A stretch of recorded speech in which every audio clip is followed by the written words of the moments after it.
ముందుగా మీడియా మిత్రులకు చాలా చాలా కృతజ్ఞతలు. ఇక్కడ ఈ సభకు నన్ను ఆహ్వానించినందుకు అండ్ మోర్ ఓవర్ సభ పెట్టినందుకు కూడా మన సుధీర్ రెడ్డి గారు ఎవరైతే ఉన్నారో సార్కి కూడా చాలా చాలా థ్యాంక్స్. తరలో వచ్చిన నిరుద్యోగులకు కూడా చాలా చాలా థ్యాంక్స్. అయితే ఒక్క విషయం చెప్తాను నేను. ఈ రోజు రేవంత్ రెడ్డి గారు కాంగ్రెస్ ప్రభుత్వం వచ్చినవి రెండు నోటిఫికేషన్లు అండి. ఒకటేమో లిక్కర్, ఇంకొకటేమో ఎలక్షన్ నోటిఫికేషన్. అంతేనా కాదా? Liquor, election notification. ఇందులో ఎవరు ప్రయోజకులు అయ్యారు అనేది రేవంత్ రెడ్డి గారే చెప్పాలి ఈరోజు. అయితే ఈరోజు మన రాహుల్ గాంధీ గారు ఎవరైతే చిక్కడపల్లి లైబ్రరీకి వచ్చి మేము మీకు అది ఇస్తాం, ఇది ఇస్తాం, బేరోజ్గారీ ఇస్తాం, అన్ని జీవోలన్నీ క్యాన్సిల్ చేసి కొత్త జీవోలు తీసుకొస్తామని ఏదో బడా పెద్ద పెద్ద మాటలు మాట్లాడారు. ఆయన ఖాళీ హాత్ ఏదైతే పట్టుకొని సంవిధానం పట్టుకొని తిరుగుతాడో, ఏదైతే ఖాళీ హాత్ సంవిధానం పట్టుకొని మొత్తం దేశమంతా కాన్స్టిట్యూషన్ బుక్ పట్టుకొని దేశమంతా తిరిగేసి వస్తాడు. అందులో నేను అడుగుతున్నా రాహుల్ గాంధీ గారిని, అందులో నిజంగా సోషల్ జస్టిస్ और रिजर्वेशन के नाम का कोई चीज है या नहीं? ఇది నేను రాహుల్ గాంధీ గారు అడుగుతున్నాను. ఈ రోజు రాహుల్ గాంధీ గారు బీహార్కి పోయి పెద్ద పెద్ద స్టంట్స్ మాట్లాడతాడు. రీసెంట్ గా బీహార్లో టీచర్స్ ఆస్పిరెంట్స్ ని స్లామ్ చేస్తున్నారని, this is democratic India, so you should not slam the people, everyone have a right to speech, freedom of speech అని బడే మాటలు మాట్లాడారు మన రాహుల్ గాంధీ గారు. మరి తెలంగాణ మే జహా ఆప్కా సర్కార్ హై, యహా పే జహా ఆప్కి సర్కార్ హై, ఏం చేస్తారు మీరు? ఇక్కడ మీ సర్కార్ ఉంటే తెలంగాణలో రూలింగ్ లో ఎవరున్నారు? మీ గవర్నమెంట్ ఉంది. మీ గవర్నమెంట్ ఉన్నా కూడా ఇక్కడ ఆడపిల్లలను కూడా చూడకుండా ఎంత దరిద్రంగా ట్రీట్ చేస్తారంటే కుక్కల్ని ట్రీట్ చేసినట్టు ట్రీట్ చేస్తున్నారు ఇక్కడ. ఎందుకు? మేము ఏమైనా మావోయిస్ట్లమా లేకపోతే కమ్యూనిస్ట్లమా? ఎవరు మేము? We are the future of Telangana. ఈ రోజు నేను ఎవరైతే మన రాహుల్ గాంధీ గారు ఉన్నారో, because Revanth Reddy has nothing to do with this అండి. ఎందుకంటే పైన ఉన్న బాస్ ఏం చెప్తాడో కింది చేస్తాడు అనమాట. సో నేను ఈరోజు రాహుల్ గాంధీ గారిని సూటిగా ఒకటే ప్రశ్న అడుగుతున్నాను. ఈ రోజు మీరు ఏదైతే అకౌంటబిలిటీ, ఏదైతే ట్రాన్స్పరసీ అని చెప్పేసి మాకు ప్రామిసెస్ చేసినారో, మరి ఏమైపోయింది మీ అకౌంటబిలిటీ, ట్రాన్స్పరెన్సీ? ఎందుకు డిలేస్ అవుతున్నాయి? ఎందుకు మీరు ఇచ్చే అప్లికేషన్స్ ఎందుకు డిలేస్ అవుతున్నాయి? ఈ రోజు మీరు చూసుకున్నట్టయితే according to labour force survey అండి, పీరియాడిక్ లేబర్ ఫోర్స్ సర్వే, మొత్తం ఇండియాలో ఉండే అన్ఎంప్లాయ్మెంట్ రేట్ చూసుకుంటే 5.6% ఉంటే తెలంగాణలో ఉండే అన్ఎంప్లాయ్మెంట్ రేట్ ఎంత ఉందండి? 8.9% ఉంది. ఎంత సీరియస్ కన్సర్న్ ఇది? The Congress government is neglecting the students who are the stakeholders of future Telangana.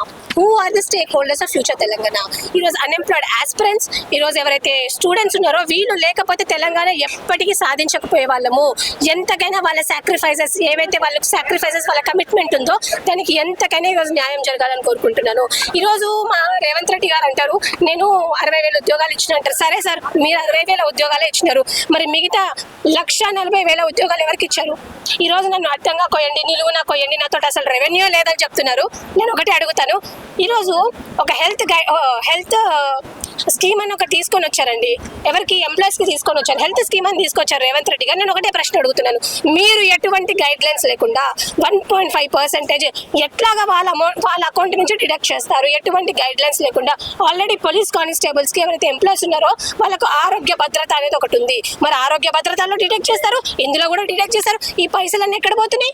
మీరు చూసుకున్నట్టయితే మొన్న రైతులు, ఇక్కడ ఉన్న వాళ్ళందరూ సగం మంది రైతు బిడ్డలే అన్న.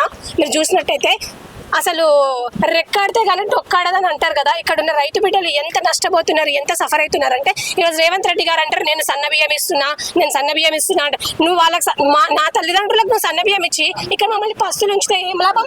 మేము ఇక్కడ 5 రూపాయల భోజనం తినాల్సిన అవసరం మాకేముంది? We are far more qualified than your ministers and your MPs. కానీ మీరు ఈ రోజు అయితే చేస్తున్నారో, మీరు ఎంతసేపు డబ్బులు దండుకోవాలా, ఎంతసేపు రెవెన్యూ దండుకోవాలి, ఇది మాత్రం తప్పితే ఎక్కడ కూడా మాకు ఎంప్లాయ్మెంట్ ఇవ్వాలనే ఆలోచన ఎక్కడ కూడా లేదు. ఒకవేళ ఉండుంటే ఈరోజు తెలంగాణ రాష్ట్రం ఇలా ఉండేది కాదు. నేను ఇంకో విషయం అడుగుదాం అనుకుంటున్నాను రేవంత్ రెడ్డి గారిని. ఈరోజు మనం సిన్స్ 2014 నుంచి 15 వరకు చూసుకుంటే ఇయర్ టు ఇయర్ 13% GSDP ఉందండి. సో ఇంత ఉన్న మన రాష్ట్రంలో ఎందుకు ఇంకా నిరుద్యోగం అనేది ఇంకా ఇట్లాగే పర్టైన్ అవుతుందని నేను అడుగుతున్నాను. I'm requesting the Congress government, చాలాసార్లు రిక్వెస్ట్ చేశాను. This is the last and final warning I'm giving to the Congress government. ఎవరైతే మంత్రులు ఉన్నారో మీ జాబ్ మీరు చేసుకోండి. ఎడ్యుకేషన్ మినిస్టర్ ఎవరైతే ఉన్నారో ఆయన ముందుకు పంపిస్తే మేము ఏం జాబ్లు ఇచ్చినావు, ఎంతమందికి ఇచ్చినావు అనేది మీరు వచ్చి లెక్క పెట్టుకోండి. తలాలు ఎంతమందికి ఇచ్చారని చెప్పేసి మీరు ఇష్టం వచ్చినట్టు మాటలు మాట్లాడితే మాత్రం బాగోదని నేను రేవంత్ రెడ్డి గారికి సూచిస్తున్నాను.